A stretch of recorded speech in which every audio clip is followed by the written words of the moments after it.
Raquel, ela gosta desse aqui, né? Ó, dá uma olhadinha, ó. Olha só. Olha você aqui, ó. A Raquelzinha, ela não falava nada. E eu ficava assim, preocupada, porque quando ela queria alguma coisa, ela gritava, gesticulava bastante, e a gente não conseguia entender. Então eu fiz uma proposta para as crianças. Nós vamos ensinar a Raquel a falar até no final do ano. E deu certo.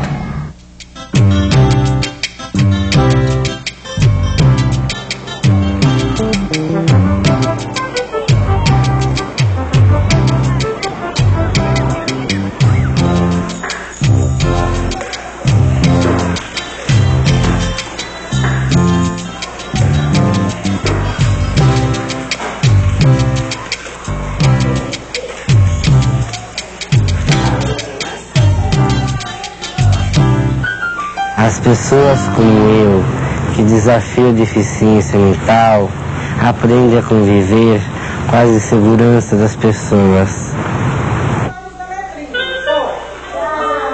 As pessoas ficam incomodadas, não sabem o que fazer, o que dizer. Eu percebo que algumas pessoas sofrem com isso. A melhor maneira de superar esse sentimento é enfrentar a deficiência, procurando conhecer as pessoas com deficiências, revendo as velhas ideias sobre deficiência mental.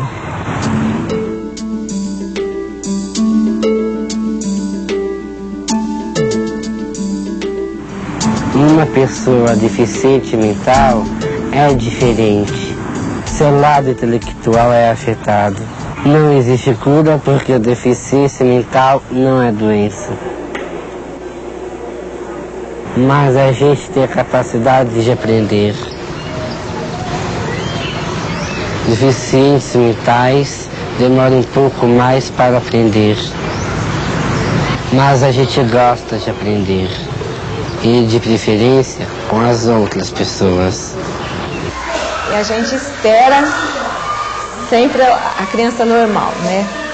E em família realmente nunca teve problema, né? Isso foi uma surpresa, tanto da parte da minha família como do meu marido, não tem nenhuma criança especial. A gente vê as crianças dos outros, mas você nunca espera para você. Então, é uma maravilha as outras, né? Mas foi um choque, como sempre, né? Eu acho que toda reação, a primeira reação é um choque, o aceitamento, né? Por ser a gente, assim, um casal novo, né? E você não sabe o problema, na hora você não sabe o que causa. Muitas deficiências podem ser prevenidas. É por isso que é muito importante conhecer as causas. Às vezes tem confusão na formação de genes, ou então uma doença que a mãe teve não foi bem tratada. Excesso de fumo, bebida alcoólica e certos medicamentos. Essas situações ameaçam a formação do feto e da saúde da mãe. Mas tem outras situações que não dependem tanto dos pais. É o caso de um lugar como esse. Aqui não existe o saneamento básico. A população que vive num lugar assim pode pegar alguma doença. A água e os alimentos podem ser contaminados. É por isso que é importante exigir que o governo cuide do lugar onde vivemos. Nas televisões e nos jornais tem sempre notícias desagradáveis sobre os hospitais e as maternidades. O atendimento, na maioria das vezes, é péssimo. O parto nessas condições é um risco para a criança e para a mãe. Há leis para que todos tenham um bom atendimento médico. Direito a testes e mostra se o bebê terá algum problema. Dia de saída, o médico pediatra do hospital veio e falou conosco que a minha criança era uma criança especial. Inclusive ele usou um termo assim que me chocou, que ela era mongol. Esse foi o termo. Então aí me chocou, porque eu não conhecia esse termo novo da síndrome de Down. Então aí foi um arraso. Então aí nós conversamos com ele, ele falou assim, não, isso aí a gente vai conversar, vamos fazer uma série de exames para confirmar. Eu falei, confirmar não, doutor, o senhor tenha certeza, o senhor está há quanto tempo nesse ramo aí? O senhor sabe, pode falar a verdade. Algumas pessoas acham que a deficiência mental é sempre hereditária, mas nem sempre ela é. Na minha família, por exemplo, não tem mais ninguém que tenha a síndrome de Down. De qualquer forma, há vários exames que comprovam algumas deficiências. Alguns antes da criança nascer e outros depois que a criança nasceu. Por exemplo, o exame do pezinho.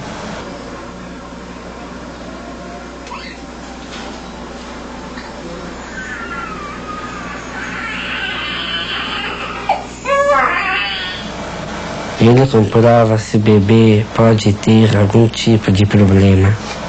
Esse exame é obrigatório em todo o Brasil. Só para lembrar uma conquista da cidadania. É um direito de todos nós que está dentro da Constituição.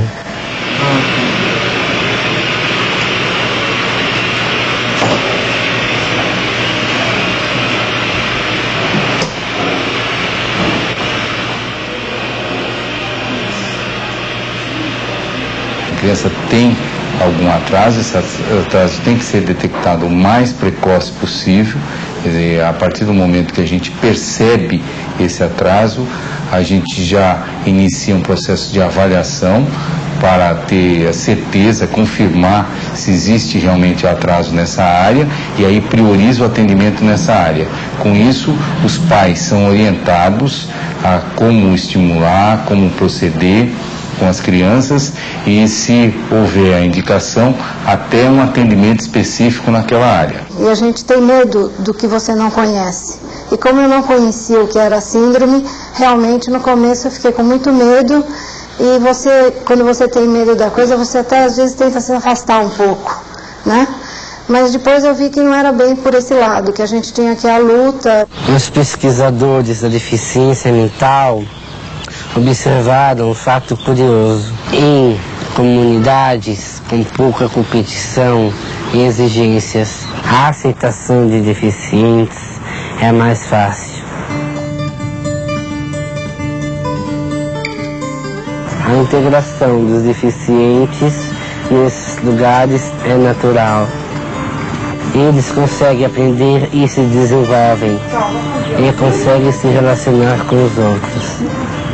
São pessoas úteis e, na maioria das vezes, conseguem trabalhar.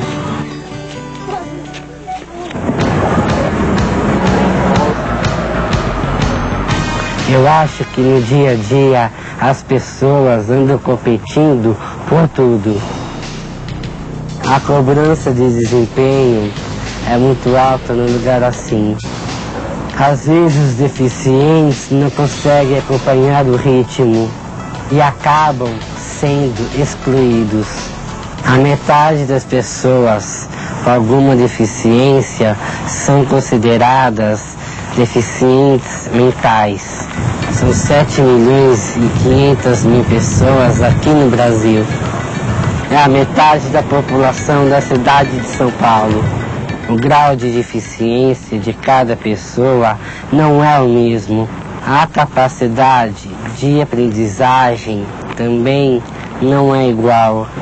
É importante que todas as pessoas que trabalham com o indivíduo com algum grau de deficiência conheçam o potencial desse indivíduo, para que possam diferenciá-lo dentro do mesmo tipo de deficiência, indivíduos que tenham potencial maior ou menor, pois a pessoa é deficiente numa área, mas pode ser extremamente eficiente na outra área. Muitos pais só descobrem que os filhos são eficientes dentro da escola. São crianças deficientes de grau leve que demoram muito para dar a início à leitura.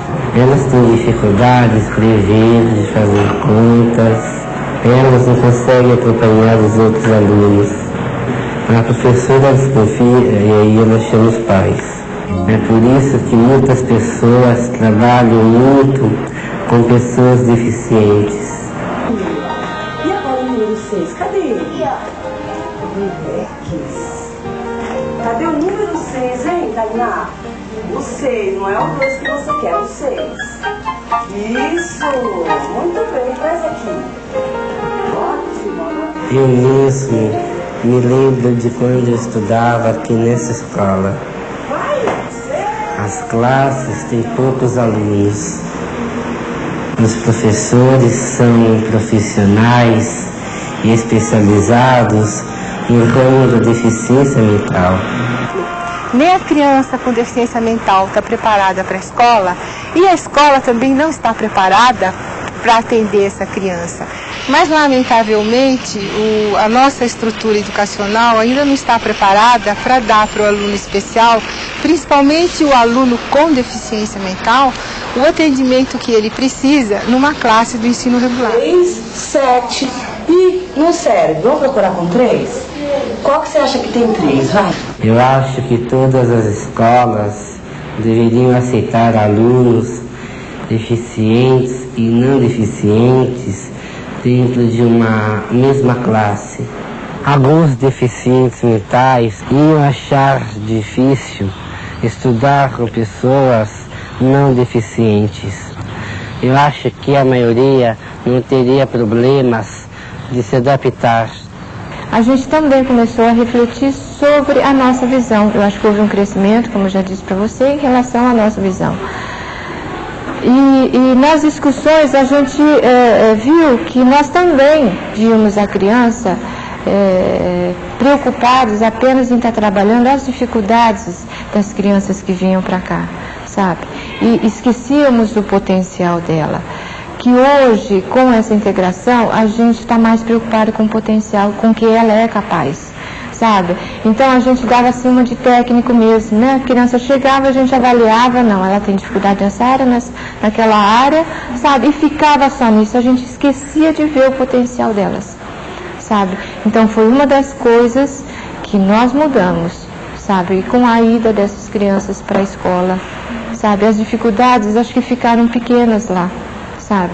Eu acho que com os conteúdos pedagógicos dentro de sala, poderia-se trabalhar as dificuldades, mas não esquecendo do potencial dela, sabe? Então foi um dos grandes crescimentos nossos também, dentro da nossa visão profissional. Este livro que eu estou escrevendo retrata a minha luta com a deficiência mental. Espero que a nossa conversa tenha te ajudado a entender melhor a respeito da deficiência mental.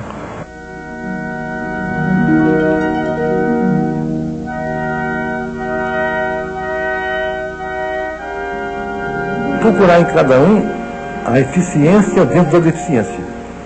Ela pode ter uma bailarina, pode ter uma pintora, pode ter uma jogadora, pode ter uma música. Em vez dos pais ficarem reclamando e perguntando por que nasceu assim, então que ela realmente estimule.